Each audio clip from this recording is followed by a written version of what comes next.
Hello friends, चलिए शुरू करते हैं अपनी एक नई वीडियो जहां हम आज पढ़ेंगे एक अकाउंटिंग स्टैंडर्ड 22।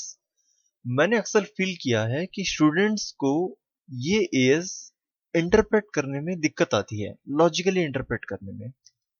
या तो उसको हम लॉजिकली इंटरप्रेट नहीं कर पाते हैं, या फिर जब हम इसको प्रैक्टिकली अप्लाई करते हैं अपने ऑफिस में, तो अक्सर हम सिर्फ मेथड्स फॉलो करते हैं जो पिछले सालों से चलती आ रही हैं, लेकिन कंसेप्चुअली कहीं ना कहीं दिक्कत है इस एएस को समझने में। हमारी आज की वीडियो इस कंसेप्ट्स को मजबूत करने के लिए ही बनाई गई है। ये एएस कहता है accounting for taxes on income. इस एएस का नाम है, यानी कि इनकम टैक्स हमारे बुक्स के अंदर, हमारी अकाउंट्स के अंदर कैसे रिकॉर्ड करें और क्या उनके लिए इश्यूज आते हैं, उन सब के रिलेटेड है। जरा इसका कंसेप्ट देखते हैं कि आखिर इस एएस को लाने की जरूरत क्या पड़ी है, हमें पढ़ने की हमें क्या जरूरत पड़ रही है, क्यों इसको हम अप्लाई करते हैं। हमारे सामने दो पर्सन है, एक पर्सन कुछ पुश कर रहा है और दूसरा पर्सन अपनी ओर कुछ पुल कर रहा है।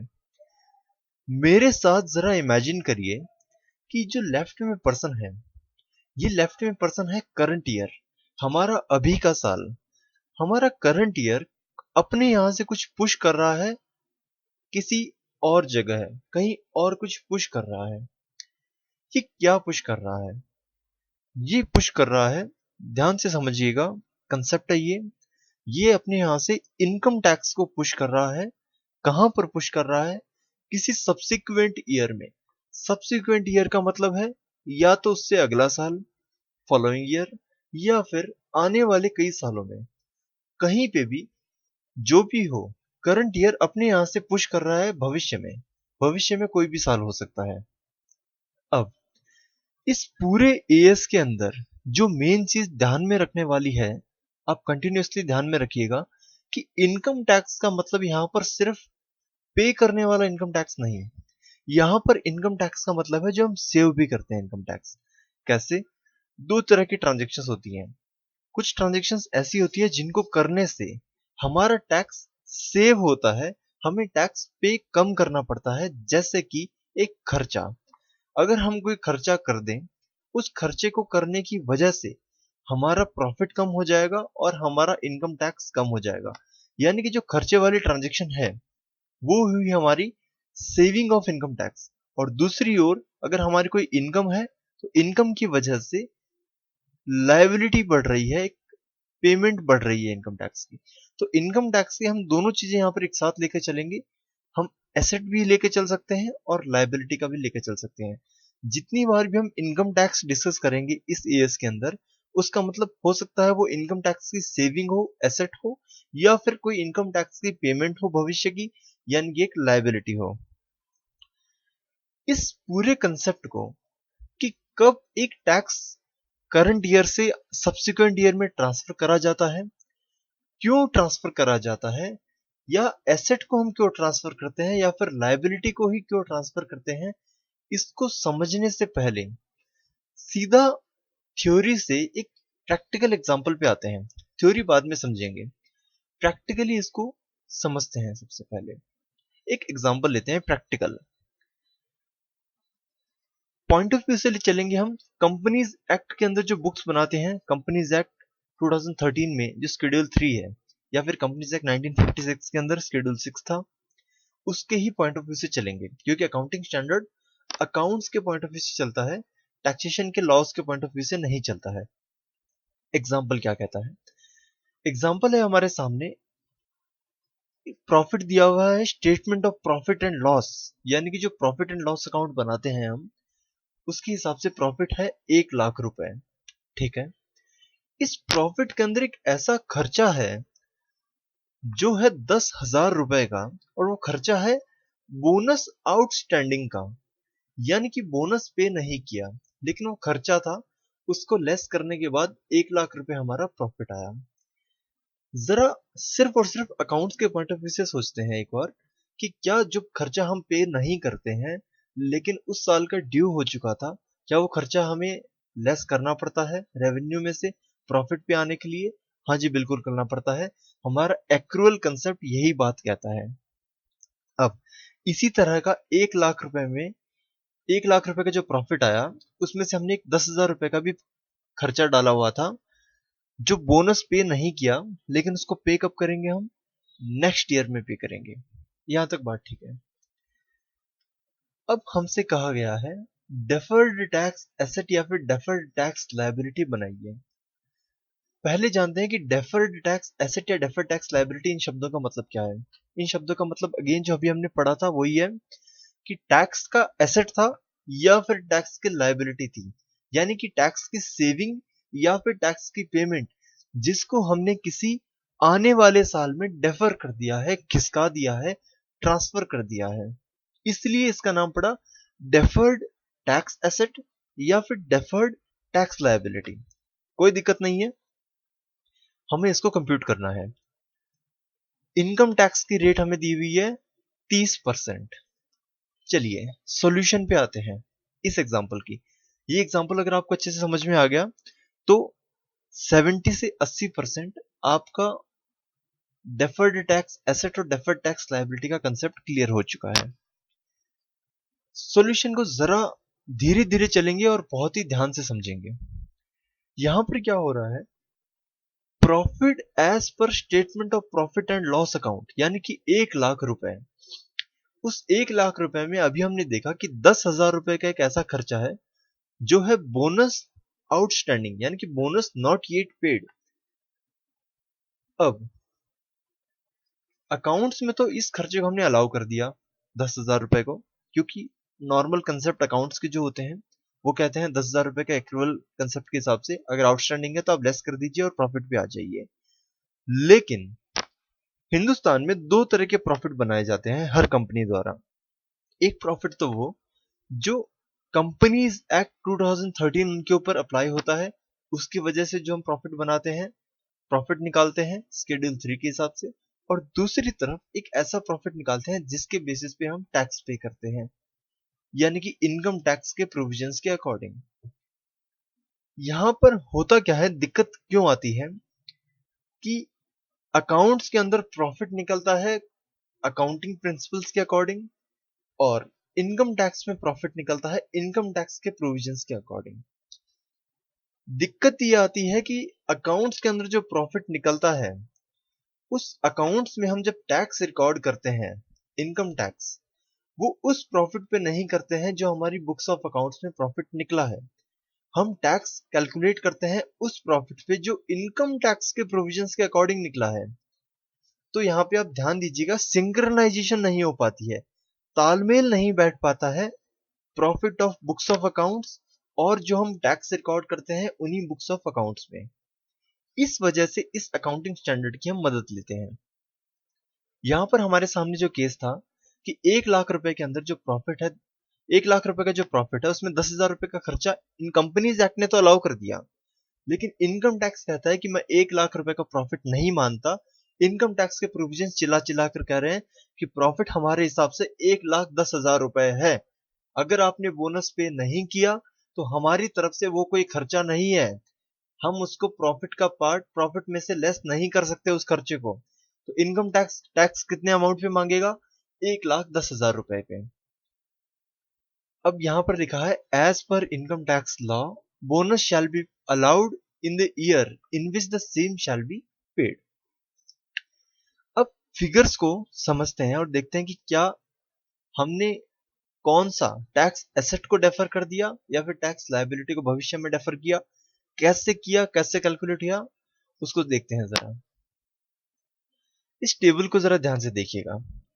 यहाँ पर दो तरह की अमाउंट्स दी हुई हैं, एक है ब्लू कलर में, एक है रेड कलर में। ब्लू वाले हैं बुक्स ऑफ अकाउंट्स के अमाउंट्स और रेड कलर में है टैक्सेशन के प्रोविजंस के अकॉर्डिंग बनाया गया profit.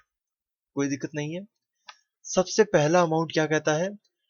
Profit before bonus. Bonus पे बोनस रिकॉर्ड करने से पहले प्रॉफिट कितना था? 1,10,000 रुपए। इनकम टैक्स भी ये बात एग्री करता है, ठीक है, 1,10,000 रुपए था। अकाउंट्स ने लेस कर दिया बोनस 10,000 रुपए का, लेकिन इनकम टैक्स के प्रोविजंस ने उस बोनस को लेस नहीं किया। प्रॉफिट आफ्टर बोनस अकाउंट्स के हिसाब से तो आ गया 1 लाख रुपए, लेकिन इनकम टैक्स के हिसाब से अभी भी वो 1,10,000 रुपए है। इसको जरा ध्यान से समझिए कि यहां पर 10,000 रुपए का एक खर्चा था जिसको अकाउंट्स में लेने से मेरा टैक्स कम बन रहा था, मेरा प्रॉफिट कम होता था उस खर्चे से। अगर प्रॉफिट कम हो रहा है तो मेरा टैक्स भी कम हो जाता। लेकिन यहां पर 10,000 रुपए के एक्सपेंस से जो मेरा टैक्स सेव हो रहा था, वो टैक्स सेव मैं करंट ईयर में नहीं कर पाया। मैं अपना टैक्स करंट ईयर में नहीं कम कर पाया क्योंकि इनकम टैक्स के प्रोविजंस बीच में आ गए। अकॉर्डिंगली जो 10,000 रुपए के अमाउंट के ऊपर जो टैक्स सेव होना था, उस टैक्स सेविंग को मैंने भविष्य में डेफर कर दिया। किस साल में मैंने डेफर कर दिया? उस साल में डेफर कर दिया जिस साल में मैं बोनस पे कर दूंगा, और जिस साल बोनस पे हो जाएगा उस दिन मुझे वो टैक्स की सेविंग मिल जाएगी। यहां पर हुआ क्या, लास्ट बार समझ रहे हैं कि टैक्स सेविंग करंट ईयर में ना होते हुए टैक्स सेविंग को हमने भविष्य में किसका दिया, थी इसी साल की। टैक्स इसी साल सेव होना चाहिए था क्योंकि प्रॉफिट हमारा 1,00,000 रुपए था, लेकिन हमने जबरदस्ती टैक्स पे कर दिया 1,10,000 रुपए के ऊपर। यानी कि जो 10,000 रुपए का जो अमाउंट है जिसके ऊपर टैक्स सेव होना था, उस टैक्स सेविंग को हमने भविष्य में ट्रांसफर कर दिया। Because of such treatment, we will have to pay excess tax today. Tax पे करना था 1,00,000 रुपए पे ही, लेकिन टैक्स पे कर रहे हैं 1,10,000 रुपए पे। तो ये जो 10,000 रुपए की जो सेविंग था हमारा टैक्स का, वो सेविंग भविष्य में चली गई, लेकिन भविष्य में मुझे पता है वो सेविंग मुझे मिलेगी। तो आज के करंट ईयर में, आज के दिन, मुझे उस सेविंग को एज एन एसेट रिकॉर्ड करना लॉजिकल है मेरे बुक्स में। बिल्कुल लॉजिकल है, क्योंकि आज की वजह से ही, आज की घटना की वजह से ही वो एसेट जनरेट हो चुका है मेरे बुक्स में। ठीक है। एक्सेस टैक्स ऑन 10,000 रुपए कितना बना? 30% हमारी इनकम टैक्स की रेट थी, यानी कि 3,000 रुपए का जो टैक्स बचना था, वो बचाव मैंने आगे खिसका दिया। तो भविष्य में अगर मुझे बेनिफिट मिलने वाला है इस 3,000 रुपए का, तो क्यों ना मैं उसको आज एज एन एसेट रिकॉर्ड कर दो अपने बुक में। And we have deferred the benefit of saving such tax in the year in which we shall pay the bonus. तो 3,000 रुपए का हम एसेट बना देते हैं बुक्स में। ये एसेट कैसे बनता है, जरा देखिए। Journal entry for creation of deferred tax asset. अब जर्नल एंट्री, जर्नल एंट्री कैसे बनेगी? एक सेविंग थी कहीं ना कहीं, सेविंग यानी कि हमारी इनकम। इनकम कहां से बनती है? प्रॉफिट एंड लॉस अकाउंट में। और एसेट, साथ ही साथ एक एसेट है क्योंकि सेविंग आज क्लेम नहीं कर रहे हैं, सेविंग भविष्य में क्लेम करेंगे, इसलिए हमारे बुक्स में वो एसेट साइड में चला जाएगा। यानी कि एंट्री कैसे बनी? Deferred tax asset account debit 3,000 रुपए to statement of profit and loss 3,000 रुपए। यहां तक बात ठीक है।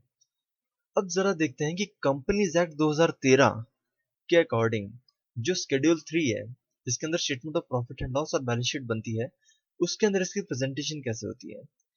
Extract of statement of profit and loss account यहाँ पे हमने बनाया थोड़ा सा, कि प्रॉफिट बिफोर टैक्स 1,00,000 रुपए, प्रोविजन फॉर टैक्स 33,000 रुपए। 33,000 रुपए कैसे आया? 1,10,000 रुपए जो इनकम टैक्स का प्रॉफिट था, उसके ऊपर हमने 30% के हिसाब से 33,000 रुपए निकाला, ये लेस हो गया। अगेन जो डेफर्ड टैक्स का अमाउंट है उसको भी हम लेस करते हैं प्रॉफिट में से, तो लेस कर रहे हैं हम डेफर्ड टैक्स 3,000 रुपए। हालांकि ये, अगर statement of profit and loss account के एक्सट्रैक्ट को ना देखें, जरा विजुलाइज करें कि 3,000 रुपए जो सेविंग है वो तो प्रॉफिट में ऐड होनी चाहिए थी, लेकिन शेड्यूल 3 के प्रेजेंटेशन के हिसाब से देखते हैं इसको कैसे प्रेजेंट करेंगे। सेविंग को प्रॉफिट में ऐड कैसे करेंगे? हमें लेस करना है डेफर्ड टैक्स 3,000 रुपए, लेकिन 3,000 रुपए को मैं नेगेटिव में दिखा देता हूँ, जिससे ये अमाउंट नेगेटिव से नेगेटिव भिड़ के पॉजिटिव हो गया, और अल्टीमेटली मेरे प्रॉफिट में ऐड हो जाएगा। ये बात बिल्कुल ठीक है, जिससे प्रॉफिट आफ्टर टैक्स आ गया मेरा 70,000। Again extract of balance sheet देखते हैं फटाफट। एसेट साइड में रिकॉर्ड होता है deferred tax asset. Asset side में कहां पर रिकॉर्ड होता है? दो साइड्स होती हैं एसेट साइड में, दो हेड होते हैं, नॉन करंट एसेट और current assets. Non current assets में टेंजिबल नॉन टेंजिबल एसेट्स और डेफर्ड टैक्स उसके नीचे आता है डेफर्ड टैक्स एसेट 3000 रुपए। अब आते हैं उस साल में जहां पर हम बोनस को पे कर देते हैं, उस साल की जरा अकाउंट्स देखते हैं कैसे होगा वहां पर। उस साल के अकाउंट्स में मान लीजिए अगले साल 2.5 लाख रुपए प्रॉफिट है, इनकम टैक्स भी कहता है ठीक है 2.5 लाख रुपए प्रॉफिट है। अब बोनस इनकम टैक्स कहता है 10,000 रुपए की लो छूट ले लो इस बार, क्योंकि इस साल आपने पे कर दिया। अकाउंट्स इस लॉजिक को नहीं मानता, अकाउंट्स कहता है एक बार लेस हो चुका है, जिस साल ड्यू था उस साल हमने लेस कर दिया। लेकिन इनकम टैक्स इस बार कह रहा है लो भैया लो, 10,000 रुपए की छूट लो तुम। तो प्रॉफिट आफ्टर बोनस 2.5 लाख रुपए आ गया अकाउंट्स में, लेकिन इनकम टैक्स कहता है 2,40,000 पे ही टैक्स बनेगा।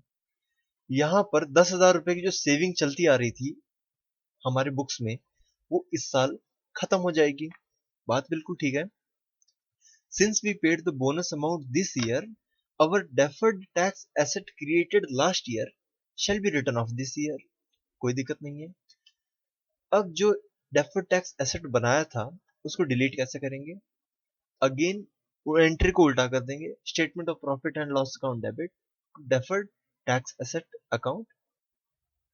Statement of profit and loss में फटाफट देखते हैं, प्रॉफिट बिफोर टैक्स 2.5 लाख रुपए, प्रोविजन फॉर टैक्स किस पे आया? जो अकाउंट्स का प्रॉफिट था 2,40,000, उसके ऊपर 30%, डेफर्ड टैक्स और लेस कर दीजिए 3,000 रुपए, प्रॉफिट आफ्टर टैक्स आ गया। इसी तरह से बैलेंस शीट में डेफर्ड टैक्स एसेट जहां पर 3,000 रुपए था उसको हमने डिलीट कर दिया। अब थियरी समझते हैं। जो डेफर्ड टैक्स एसेट और डेफर्ड टैक्स लायबिलिटी बनी, उसके अंदर सबसे बड़ा कारण क्या था डेफर्ड टैक्स का? कि कुछ टैक्स जो था वो डेफर हो रहा है भविष्य में, या तो टैक्स एसेट डेफर हो रहा है या फिर टैक्स लायबिलिटी डेफर हो रही है। यानी कि अकाउंट्स के प्रॉफिट में और इनकम टैक्स के प्रॉफिट में जो डिफरेंस आ रहा था, वो डिफरेंस कहीं ना कहीं हमारी टैक्स के एसेट को या फिर टैक्स की लायबिलिटी को भविष्य में ट्रांसफर कर रहा था, भविष्य में डेफर कर रहा था। इस तरह के जो डिफरेंस होते हैं, जैसे बोनस के केस में टैक्स सेव हो रहा था, उस टैक्स की सेविंग को मैंने भविष्य में डेफर कर दिया।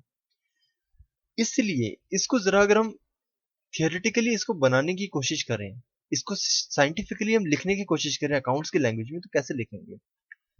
कि एक ऐसा डिफरेंस था दोनों प्रॉफिट्स के बीच में, जो डिफरेंस कहीं ना कहीं भविष्य में अगेन खत्म होगा।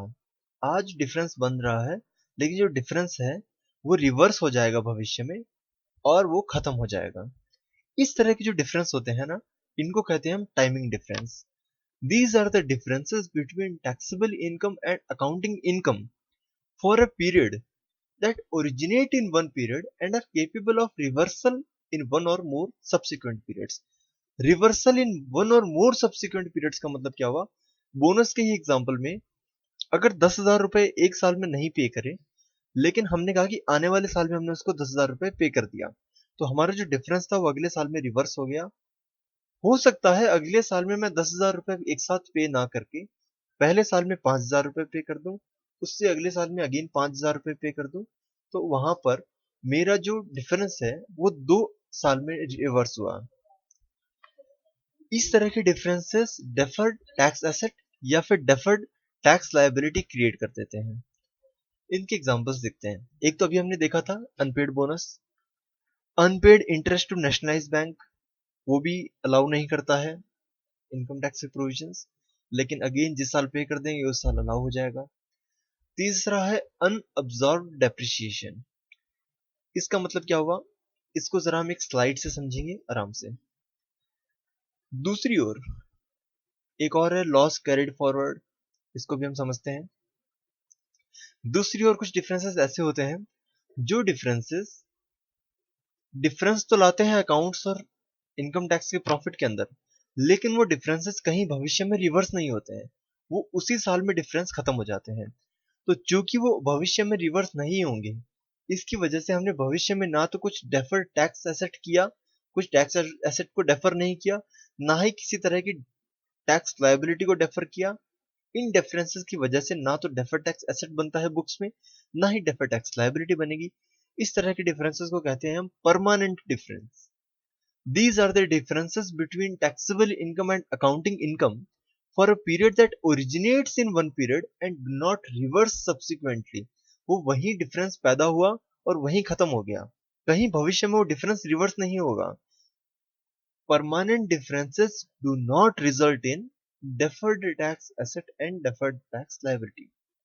Example, मान लीजिए एक होता है, पहले इसको समझने से पहले, इस एग्जांपल को समझने से पहले एक छोटी सी चीज समझिए कि एक डेप्रिसिएशन एक एसेट के ऊपर इनकम टैक्स कुछ और तरीके से डेप्रिसिएशन लगाता है और कंपनीज एक्ट कुछ और तरह से डेप्रिसिएशन लगाता है. यानी कि टैक्स सेविंग, या फिर हो सकता है कि कभी मुझे टैक्स ज्यादा पे करना पड़ जाए डेप्रिसिएशन की वजह से, या फिर कभी टैक्स कम पे करना पड़ जाए डेप्रिसिएशन की वजह से. लेकिन अल्टीमेटली क्या होगा, मेरा एसेट जो है वो पूरे अमाउंट से डेप्रिशिएट होगा ही होगा, इनकम टैक्स में भी और कंपनीज एक्ट में भी. यानी कि जो डिफरेंसेस आ रहे हैं वो टेम्पररी है, कहीं ना कहीं भविष्य में वो डिफरेंसेस रिवर्स हो ही जाएंगे. लेकिन एक ऐसा डेप्रिसिएशन होता है इनकम टैक्स में जो रिवर्स नहीं होता है, जो डेप्रिसिएशन के साथ ऐड नहीं होता है, वो अलग ही डेप्रिसिएशन है. वो उसकी वजह से एसेट की वैल्यू कम नहीं होती है, वो एक एक्स्ट्रा खर्चा है इनकम टैक्स की तरफ से. कौन सा डेप्रिसिएशन है ये? Additional depreciation as per section 32 AC subsection 1. इसी तरह से डोनेशन, डोनेशन इनकम टैक्स में अलाउ नहीं होता है, लेकिन कंपनीज एक्ट कहता है कि खर्चा है, अलाउ कर दीजिए. लेकिन इनकम टैक्स में अलाउ इस साल नहीं हुआ तो ऐसा नहीं है कि अगले साल में उसको अलाउ कर देंगे, वो वहीं खत्म हो गया.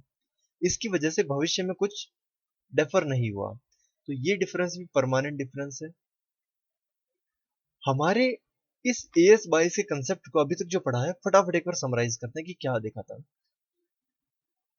ये एक एक्रूअल कंसेप्ट के ऊपर अकाउंटिंग जो करते हैं उसके ऊपर बेस्ड है AS. एक्रूअल कंसेप्ट का मतलब आज की ट्रांजैक्शंस की वजह से कुछ सेविंग हमने भविष्य में दिखा दी, या फिर आज की ट्रांजैक्शन की वजह से कुछ सेविंग, कुछ लायबिलिटी भविष्य में क्रिएट हो गई, जिसकी वजह से हमें डेफर्ड टैक्स एसेट या डेफर्ड टैक्स लायबिलिटी अपने बुक्स में रिकॉर्ड करना पड़ता है. This AS records deferred this AS records tax deferred in the future aroused due to timing difference. The deferred tax in future may be a tax liability or a tax asset. The result in future asset or liability will be computed today and shall be recorded in the books of accounts accordingly. अब depreciation की वजह से कैसे deferred tax asset और कैसे deferred tax liability बनती है, उसका एक छोटा सा एग्जांपल देखते हैं. टाइम कम है हमारे पास, लिमिटेड है, इसलिए मैं पूरा एग्जांपल पूरा एक्सप्लेन नहीं कर सकता लिख के, इसलिए मैं ओरली कोशिश करता हूं आप लोगों को समझाने की. हालांकि अगर आपको एग्जांपल अच्छे से समझना है और थोड़े एडवांस क्वेश्चंस जानने हैं AS22 के ऊपर, तो आप हमारी अगली वीडियो का वेट कर सकते हैं, जिसके अंदर हम पूरा एडवांस कंसेप्ट को समझाएंगे. एग्जाम्पल लेते हैं कि एक कंप्यूटर है जिसकी वैल्यू है 1 लाख रुपए. अब इस समय जो कंपनी एक्ट 2013 चल रहा है उसके अंदर डेप्रिसिएशन लगता है लाइफ ऑफ एसेट के ऊपर, लेकिन पहले कभी 40% रेट थी कंप्यूटर के ऊपर. तो कंपनीज एक्ट के हिसाब से 40%, और इनकम टैक्स में आज भी है ये रेट 60%. अगर मैं कंपनीज एक्ट के हिसाब से 1 लाख रुपए को डेप्रिशिएट करना शुरू करूं तो मेरी डेप्रिसिएशन चलेगी करीब 12 साल तक. मैंने यहाँ पर 100 रुपए से कम का जो डेप्रिसिएशन है उसको हमने नील मान लिया है. तो करीब करीब 12 साल हमारा डेप्रिसिएशन चलेगा, एसेट चलेगा बुक्स के अंदर. और वहीं अगर मैं 60% के हिसाब से डेप्रिशिएट करना शुरू करूं तो 7 साल के अराउंड चलेगा हमारा एसेट. यहाँ पर अल्टीमेटली खर्चा मुझे मिल रहा है 1 लाख रुपए का ही, लेकिन एक तरफ प्रोविजंस कहते हैं कि 12 साल तक खर्चा ले लो, दूसरी तरफ के प्रोविजंस कहते हैं कि सिर्फ 7 साल तक खर्चा मिलेगा. यहाँ पर मेरे साथ धीरे धीरे इस एग्जाम्पल को समझने की कोशिश करते हैं कि यहाँ पर डेफर्ड टैक्स एसेट या डेफर्ड टैक्स लायबिलिटी कैसे बनेगी. पहले साल को जरा देखते हैं कि बाकी सारे सालों को एक बार मत देखिएगा, सिर्फ और सिर्फ पहले साल का खर्चा देखते हैं. कंपनीज एक्ट के हिसाब से 40,000 खर्चा मिलना चाहिए था. 40,000 लेस करने के बाद जो प्रॉफिट आएगा उसके ऊपर टैक्स बनना चाहिए था कंपनीज एक्ट के हिसाब से कि वो प्रॉफिट सही है। दूसरी ओर इनकम टैक्स वाले कहते हैं कि 40,000 नहीं भैया, तुम 60,000 रुपए खर्चा ले लो, 60,000 रुपए लेस कर दो और फिर जो प्रॉफिट बचे उसके ऊपर टैक्स पे कर दो। यहां पर हुआ क्या कि हमने खर्चा ज्यादा ले लिया, प्रॉफिट जबरदस्ती कम हो गया हमारा। प्रॉफिट जबरदस्ती कम होने की वजह से टैक्स भी मुझे जबरदस्ती कम पे करना पड़ रहा था।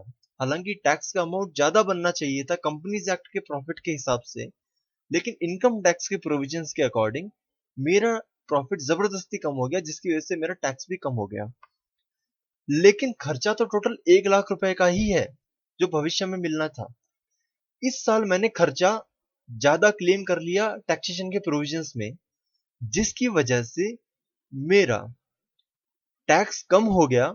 लेकिन वो टैक्स कहीं ना कहीं, अगर मैं खर्चा आज ज्यादा क्लेम कर लूंगा तो खर्चा भविष्य में कम मिलेगा। खर्चा 1 लाख रुपए तक की तो लिमिटेड है, भविष्य में खर्चा कम मिलेगा, जिसकी वजह से भविष्य में मेरी टैक्स लायबिलिटी एक क्रिएट हो चुकी है आज की वजह से। इसलिए जो पहला साल है इसके अंदर खर्चा चूंकि मैं ज्यादा क्लेम कर रहा हूं, इसलिए टैक्स लायबिलिटी भविष्य में डेफर कर दी मैंने। आज की टैक्स लायबिलिटी थी, डेफर कर दी भविष्य में, तो बुक्स में आज बन जाएगा डेफर टैक्स लायबिलिटी। अगले साल में अगर मैं देखूं तो दोनों खर्चे एक बराबर हैं, तो जो बुक्स में डेफर टैक्स लायबिलिटी बनी हुई पिछले साल से, उसको मैं छेड़ूंगा नहीं, उसको एज इट इज रख दूंगा। उससे अगले साल में आते हैं, 14,400 रुपए कंपनीज एक्ट के हिसाब से डेप्रिसिएशन खर्चा है, जबकि इनकम टैक्स इस बार कह रहा है कि सिर्फ 9,600 मिलेगा। यानी कि मेरी जो लायबिलिटी थी वो अब यूज में आना शुरू हो गई, जो पहले लायबिलिटी बन रही थी वो अब काम में आना शुरू होगी, लायबिलिटी धीरे धीरे कम हो जाएगी। अगेन सेम किस्सा रिपीट हो रहा है, कंपनीज एक्ट ज्यादा खर्चा दे रहा है लेकिन इनकम टैक्स वाले कह रहे हैं खर्चा हम दे चुके हैं, अब हम खर्चा कम अलाउ करेंगे तुम्हें, जिसकी वजह से अगेन मेरी पिछली लायबिलिटी तो कम होती ही जा रही है। और यहाँ पर क्या हो रहा है, एक समय आएगा जब मेरी पिछली लायबिलिटी सारी खत्म हो जाएगी 20,000 रुपए के ऊपर, और धीरे धीरे एक एसेट बनना शुरू हो जाएगा, और इसी तरह से धीरे धीरे मेरे बुक्स में एसेट बनना शुरू हो जाएगा डेफर टैक्स का। अगर इसका पूरा सॉल्यूशन आप देखना चाहते हैं तो प्लीज हमारी अगली वीडियो का वेट करिए। यहाँ पर हम इससे ज्यादा एक्सप्लेन नहीं कर सकते हैं क्योंकि टाइम बहुत ही लिमिटेड है और वीडियो को छोटा भी बनाना है, हालांकि वैसे बहुत बड़ी बन चुकी है। यहाँ तक मैं इसको लिमिट करता हूँ इस वीडियो को। अगली वीडियो में हम पूरा और अच्छे से एक्सप्लेन करेंगे। 2-3 प्रोविजंस हैं, पैराग्राफ्स हैं AS 22 के, जो भी समझने बहुत जरूरी है प्रैक्टिकल लाइफ में, उसको हम अगली वीडियो में जरूर समझेंगे। इस वीडियो को देखने के लिए thank you so much, thank you. अगर आपके कोई कमेंट्स हैं तो हमें प्लीज कमेंट में आप डाल सकते हैं, फीडबैक है। Thank you so much, good bye.